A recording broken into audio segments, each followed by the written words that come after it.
J'espère que vous allez bien. Aujourd'hui, j'ai décidé de vous partager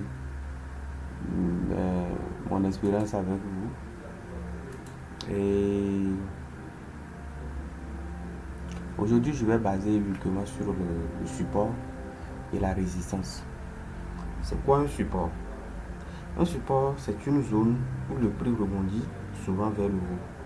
C'est comme un sol. Le marché tombe dessus et remonte. La résistance aussi, c'est de l'inverse. Une zone où le prix a du mal à monter. C'est comme un plafond. Le marché le touche et redescend.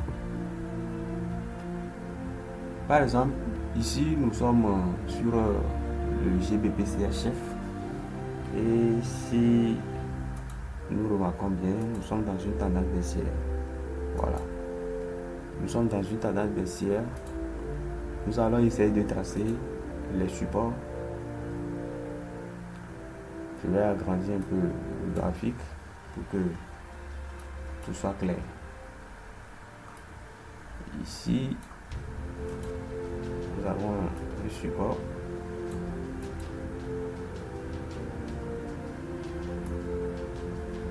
Ici, un support. Nous sommes dans une tendance baissière. Pour pouvoir acheter sur un support, ça ne veut pas dire que on dit souvent que il faut acheter sur un support et vendre sur une résistance. C'est vrai, mais cela ne veut pas dire tout simplement que si le prix arrive ici, sans aucune information, je vais commencer à acheter. Par exemple, ici et ici, par exemple ici, le prix est arrivé sur un support.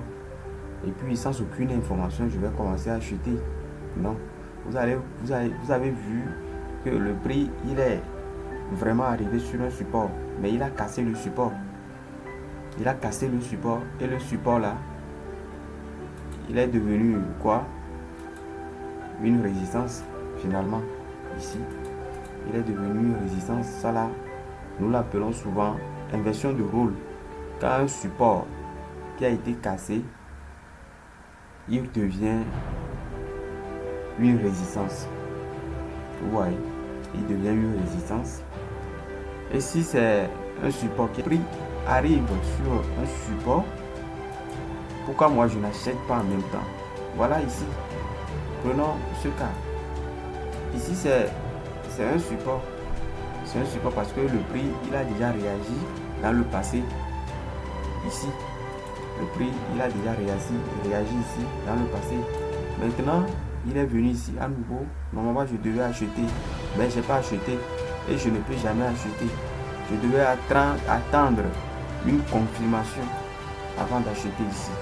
Et lorsque je ne peux pas, j'ai pas eu cette confirmation, je ne peux jamais acheter. Donc, nous allons également, je vais vous montrer également, la résistance a été vraiment respectée. Voilà. Voilà. Résistance. Résistance, résistance, résistance. Le prix, il chute. Il chute, il chute. Voilà. Le prix, il chute. Ici, arrivé, il crée un plus bas. Il fait une correction. Il redescend jusqu'à ce niveau. Il crée encore un plus bas.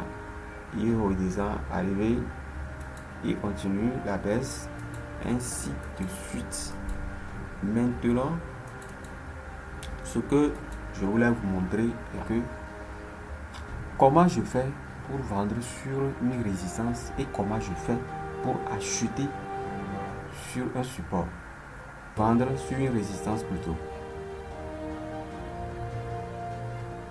Je vais vous montrer quels sont les critères, les aspects que je réunis avant d'acheter sur un support. Et je vais vous montrer également les aspects que je réunis pour pouvoir vendre sur une résistance. Tout d'abord, je vais vous demander likez la vidéo, partagez avec vos amis et mettez dans la favori pour ne pas rater la prochaine vidéo. Surtout, abonnez-vous à ma page. Allez, à la prochaine vidéo. Ciao.